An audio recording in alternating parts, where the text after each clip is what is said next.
ओम नमो पार्वती पते हर हर महादेव. ओम नमः शिवाय.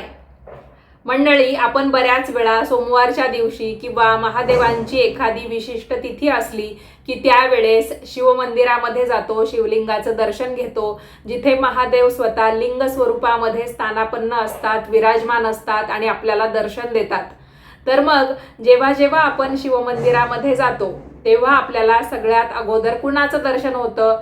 शिवलिंगाचं होतं की अजून दुसरं कुणाचं? तर प्रश्न विचारण्यामागचा उद्देश हा की तुमच्या लक्षात आलेला असेल की नाही माहिती नाही, पण जेव्हा जेव्हा आपण शिवमंदिरामध्ये जातो तेव्हा तेव्हा आपल्याला भगवान शिवांचं दर्शन होण्याआधी नंदी महाराजांचं दर्शन होत असतं. आणि आपल्यापैकी बरेच जण असंही करतात बघा की पहिल्यांदा नंदी महाराजांचं दर्शन घ्यायचं, त्यांच्या कानामध्ये आपली इच्छा बोलून दाखवायची आणि त्यानंतरच भगवान शिवांचं दर्शन घ्यायचं. तर याच्या मागचा उद्देश असा असतो की नंदी महाराजांच्या कानामध्ये आपण आपली मनोकामना, आपली इच्छा बोलून दाखवली, आपलं गाऱ्हाणं त्यांच्या कानामध्ये सांगितलं की शिवांपर्यंत ते पोहोचवण्याचं काम करतात आणि भगवान शिव नक्कीच आपली इच्छा पूर्ण करतात, कारण त्यांना देवांचे देव किंवा भोळे महादेव असं म्हटलं जातं, बरोबर? तर मग या नंदी महाराजांचा जन्म नेमका कसा झाला? ते अगोदरच प्राणी स्वरूपात जन्माला आलेले होते की त्यांना अगोदर मानवी रूप होतं? आपण सर्वजण हे तर जाणतो की नंदी महाराज हे भगवान शिवांचं वाहन आहेत, पण तुम्हाला हे माहिती आहे का, नंदी महाराज हे भगवान शिवांचे सर्वात प्रिय भक्त म्हणून ओळखले जातात. म्हणून आपल्याला सर्वात आधी त्यांचं दर्शन होतं, मग आपण जे मुख्य देव आहेत भगवान शिव त्यांचं दर्शन घेतो. तर या व्हिडिओमध्ये मी तुम्हाला नंदी महाराजांच्या जन्माची कथा सांगणार आहे आणि ते भगवान शिवांचे प्रिय भक्त कसे बनले ते सुद्धा तुम्हाला याच व्हिडिओतून माहिती होईल. तर नमस्कार मंडळी, मी शीतल आणि आपण पाहताय शीतलवाणी. हा व्हिडिओ अत्यंत महत्त्वाचा आहे, बरेच जण यावर प्रश्न करतात, तेव्हा व्हिडिओ शेवटपर्यंत नक्की पहा. आपल्या चॅनलवर तुम्ही पहिल्यांदाच आलेला असाल तर हे आपलं नवीन चॅनल आहे शीतलवाणी. तुम्हाला जर धार्मिक आध्यात्मिक प्रकारचे व्हिडिओ पाहायला आवडत असेल, पुराण कथा ऐकण्यामध्ये तुम्हाला रस असेल, तर आपल्या चॅनलवर तुम्हाला याच पद्धतीचे सविस्तर व्हिडिओ ऐकायला पाहायला मिळतील. म्हणूनच म्हटलं की आपल्या चॅनलला सबस्क्राईब करा आणि हा व्हिडिओ शेवटपर्यंत नक्की पहा. व्हिडिओ पाहत असताना कमेंट्समध्ये लिहा ओम नमः शिवाय. आता कथा सुरू करण्यापूर्वी एक विनंती तुम्हाला करते. आपलं हे नवीन चॅनल आहे, जवळपास 1.5 महिना झाला आणि आतापर्यंत आपल्या चॅनलवर 40 पेक्षा जास्त व्हिडिओ अपलोड झालेले आहेत. 3000च्या वर आपले सबस्क्रायबर सुद्धा झालेले आहेत. तर ज्यांना ज्यांना आपल्या चॅनलची थीम आवडली किंवा कथा आवडल्या, व्हिडिओ आवडले, तर अशा व्यक्तींनी आपल्या चॅनलला सबस्क्राईब केलं आणि आपले व्हिडिओ सुद्धा काही व्हायरल झाले तर त्याच्यावर भरभरून कमेंट करून प्रेमही दिलं. पण बऱ्याच जणांच्या हे लक्षात आलेलं नाही, तर त्यांनी थोड्याशा वेगळ्या कमेंट केल्या की मी तुम्हाला ज्या कथा सांगते तर तुम्हाला दिसत असेल की मी काही कॅमेऱ्यासमोर म्हणजे बघते, काही तुम्हाला असं वाचून दाखवते. तर याचा अर्थ असा नाही की मला असं वाचून दाखवण्यामध्ये खूप मजा येते किंवा वाचून दाखवण्यामागे माझा काही वेगळा हेतू आहे, तर असं नाही. मी तुम्हाला ज्या धार्मिक कथा सांगत आहेत तर ते पौराणिक जे संदर्भ आहेत त्यांचा आधार घेऊन, धार्मिक संदर्भांचा आधार घेऊन त्या कथा तुम्हाला सांगत आहे, जेणेकरून सांगताना माझ्याकडून कोणत्याही प्रकारची चूक होऊ नये. कथा जशी आहे तशीच तुमच्यापर्यंत पोहोचावी म्हणून मी तुम्हाला ते वाचून दाखवते. आणि नुसतं वाचूनच नाही दाखवत, तर माझ्या भाषेमध्ये मला तुमच्या समोर ते कसं मांडता येईल तशा पद्धतीनेच मी तुम्हाला वाचून दाखवते. डायरेक्ट म्हणजे आपलं पुस्तक घेतलं आणि सरसकट वाचून दाखवलं असं मी मुळीच करत नाही. ज्यांनी आपल्या कथा मन लावून ऐकल्या असतील त्यांना ते लक्षात सुद्धा आलं असेल. तर विनंती हीच की आपलं कथा कथनाचं चॅनल आहे, त्याच्यामुळे तुम्हाला अशाच पद्धतीचे व्हिडिओ इथे पाहायला मिळतील. तर गैरसमज करून घेऊ नका आणि आपला हा व्हिडिओ शेवटपर्यंत नक्की पहा. चला कथेला सुरुवात करते. तर भक्त हो, खूप वर्षांपूर्वी शिलाद नावाचे एक महान ऋषी होते. त्यांचं आयुष्य अगदी साधं होतं. सकाळ झाली की देवपूजा करणं, यज्ञ करणं, तप करणं, आश्रमामध्ये येणाऱ्या लोकांना मार्गदर्शन करणं, असं त्यांचं जीवन अतिशय आनंदामध्ये, सुखासमाधानामध्ये चाललं होतं. पण प्रत्येक माणसाच्या मनात एखादी अशी गोष्ट असते ना जी कुणालाच दिसत नाही. आपल्याही मनात बऱ्याच वेळा काही गोष्टी असतात, म्हणजे वरून वरून आपलं आयुष्य सुखी समाधानी किंवा आनंददायी दिसतं, तरी पण आपल्या मनामध्ये किंवा मनाच्या कोपऱ्यामध्ये एखादी गोष्ट अशी असते जी कुणालाही दिसू शकत नाही. तसंच काही शिलाद ऋषींचं होतं. त्यांना एकच दुःख होतं की त्यांना मूलबाळ नव्हतं. अनेक वर्ष गेली पण त्यांच्या घरी लेकराचं हास्य कधीच उमटलं नाही. म्हणजे त्यांच्या घरी मूलबाळ नव्हतं. म्हणजे घराचं गोकुळ ज्याला म्हणतात ना, तर त्याच्यासाठी एका गोष्टीची कमी होती, ती म्हणजे त्यांच्या घरामध्ये अजून एकही लहान मूलबाळ जन्माला आलं नव्हतं. एक दिवशी काय झालं, संध्याकाळी आश्रमामध्ये सगळीकडे शांतता होती. शिलाद ऋषी एकटेच बसले होते. आकाशाकडे पाहत ते मनात म्हणाले, हे महादेवा, आयुष्यामध्ये मला कधीच काही मागायची इच्छा झाली नाही, पण आज एकच इच्छा आहे. मला असा एक पुत्र द्या जो तुमच्यासारखा तेजस्वी असेल, तुमच्यासारखा भक्त असेल आणि ज्याचं संपूर्ण आयुष्य तुमच्या सेवेमध्येच जाईल. त्या दिवसापासून शिलाद ऋषींनी ठरवलं, आता जोपर्यंत महादेव आपल्यावर प्रसन्न होत नाहीत तोपर्यंत मी तपश्चर्या थांबवणार नाही. आणि मग सुरू झाली महादेवांना प्रसन्न करण्यासाठीची कठोर तपश्चर्या. दिवस गेले, महिने गेले, ऋतू बदलले, पण शिलाद ऋषींचा निर्धार मात्र तसाच होता. त्यांच्या ओठांवर फक्त एकच नाव होतं, ओम नमः शिवाय, ओम नमः शिवाय. अशा पद्धतीने त्यांच्या ओठांवर सतत महादेवांचा जप चालू होता. ते त्यांचा हा मंत्र सतत म्हणत होते. आणि मग काय झालं, एक दिवस त्यांच्या तपश्चर्येने संपूर्ण कैलास पर्वत हलून गेला.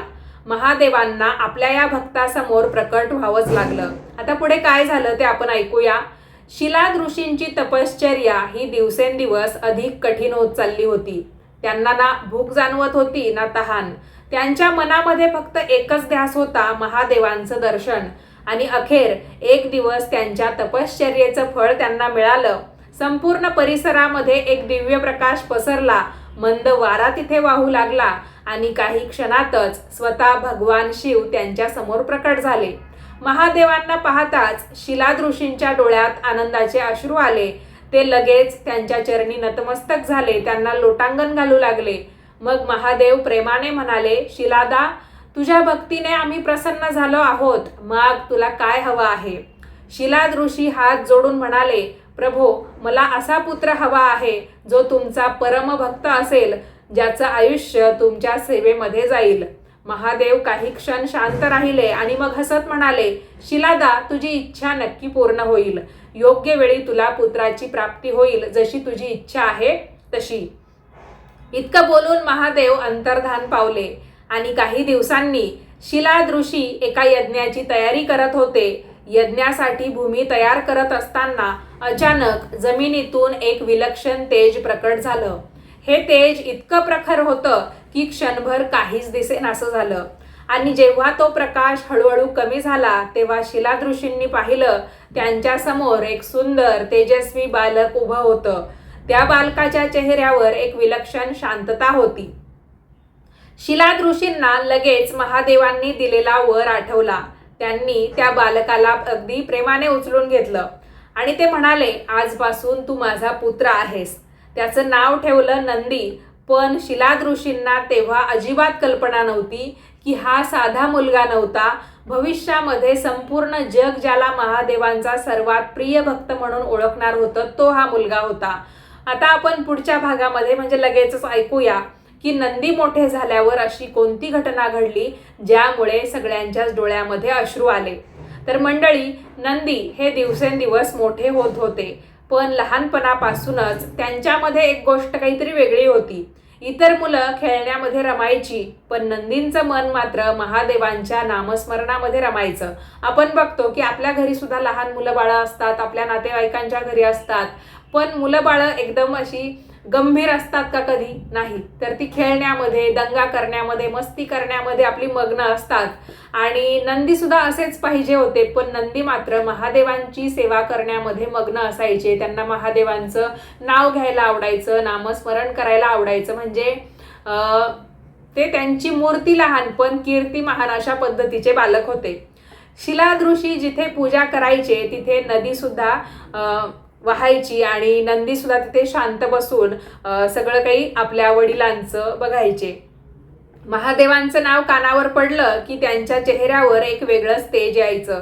आपण बघतो की जुन्या काळी ऋषीमुनी हे नदीच्या काठी त्यांची झोपडी असायची, तिथे त्यांचे यज्ञयाग चालायचे आणि बरेच मोठमोठे जे असायचे ना की ज्यांना आपण आजही देवस्वरूप म्हणूनच ओळखतो, तर बरेच देवस्वरूप म्हणजे देवगण सुद्धा थोडक्यात सांगायचं झालं तर त्यांना भेटायला यायचे. हे पाहून शिलाद ऋषींना खूप आनंद व्हायचा. ते मनात म्हणायचे, महादेवांनी मला किती सुंदर पुत्र दिलेला आहे की जो माझी शिवभक्ती अगदी डोळ्यांनी व्यवस्थितपणे निरीक्षण करून बघत असतो आणि याचंच फळ त्याला एक दिवस मिळेल आणि हा सुद्धा महादेवांचा मोठा भक्त बनेल. तर एके दिवशी काय झालं, शिलाद ऋषींच्या आश्रमामध्ये काही महान ऋषी आले. त्यांनी नंदीला पाहिलं. त्यांचं तेज पाहून तेही आनंदी झाले, पण क्षणभर नंदीकडे एकटक पाहिल्यानंतर त्यांच्या चेहऱ्यावरचं हास्य अचानक नाहीसं झालं. हे पाहून शिलाद ऋषींना कुठेतरी काळजी वाटली. ते म्हणाले, महाराज, काही चूक झाली का? त्यावर त्या ऋषींनी शांतपणे उत्तर दिलं, चूक काहीच नाही, पण आम्हाला जे दिसत आहे ते सांगणं आमचं कर्तव्य आहे. शिलाद ऋषींच्या छातीत अगदी धडधडायला झालं, म्हणजे धडधड सुरू झाली. ते एक प्रकारे कुठेतरी घाबरले की ऋषींनी असं माझ्या बाळाकडे, माझ्या मुलाकडे पाहून असं म्हणजे काय त्यांनी बघितलं त्याच्याबद्दल की ते असं विचारताय आपल्याला.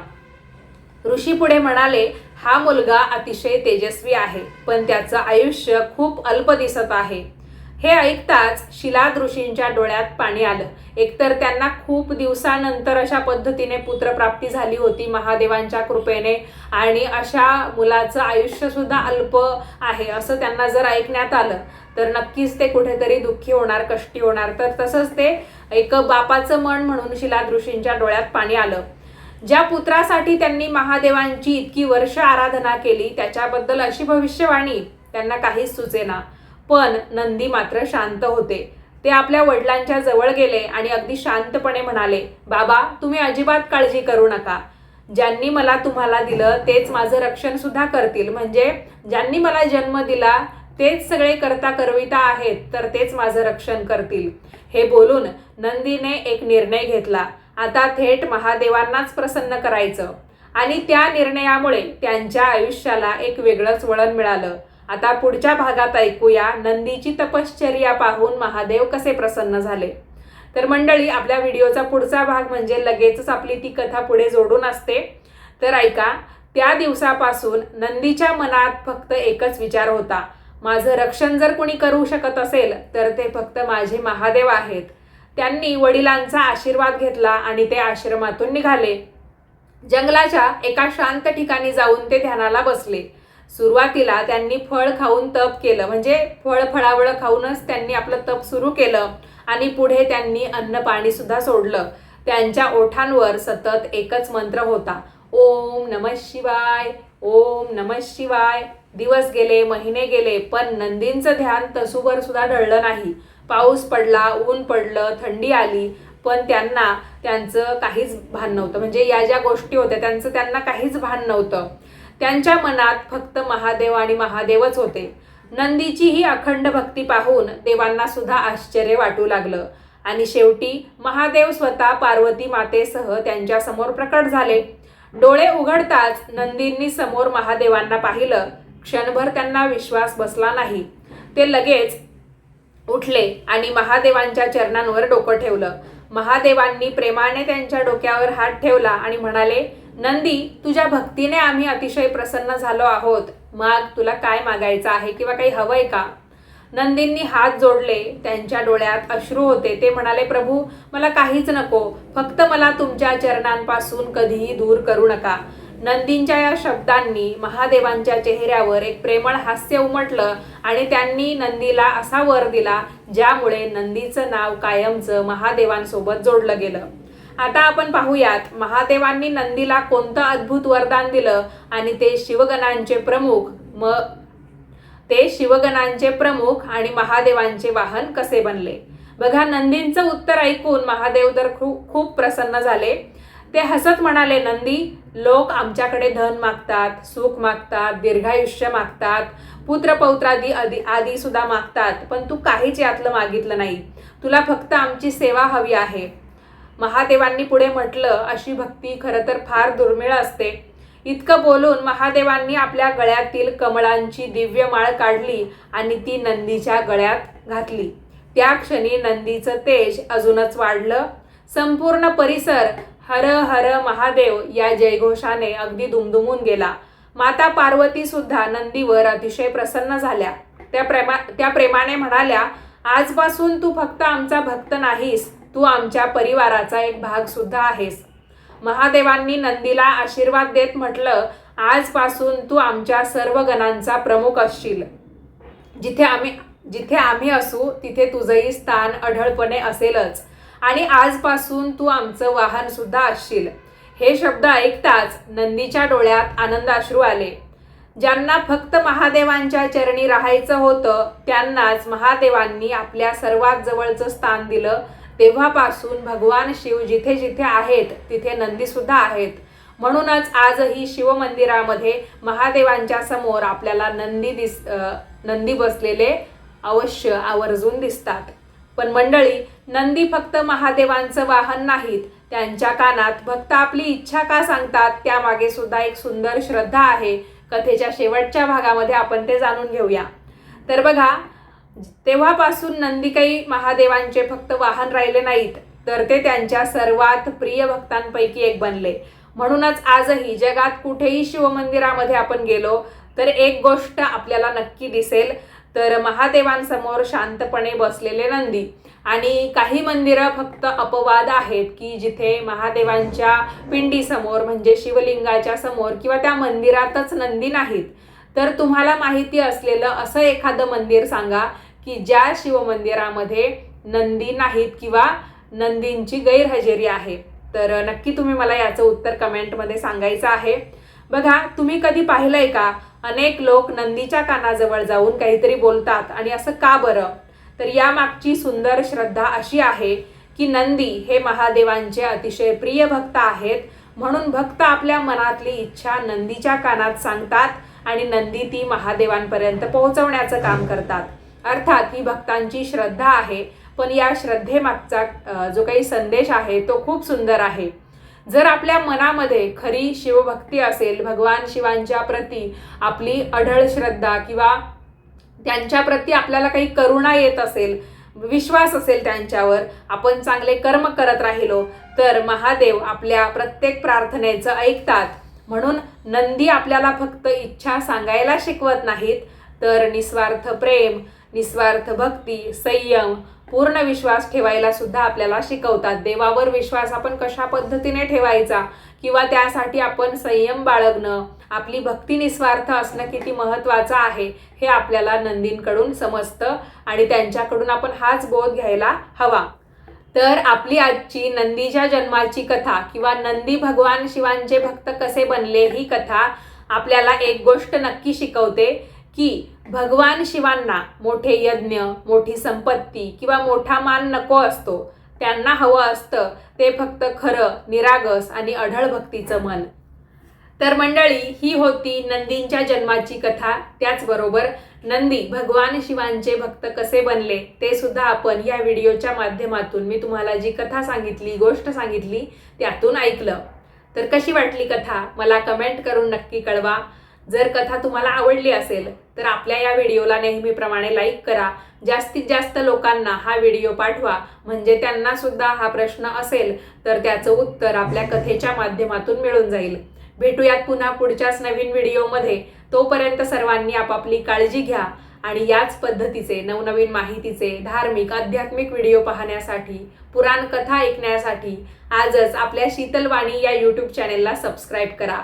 वेळात वेळ काढून आणि तुमचा अमूल्य वेळ आपल्या व्हिडिओसाठी देऊन तुम्ही कथा शेवटपर्यंत पाहिली त्याच्यासाठी तुम्हा सर्वांचे खूप खूप धन्यवाद.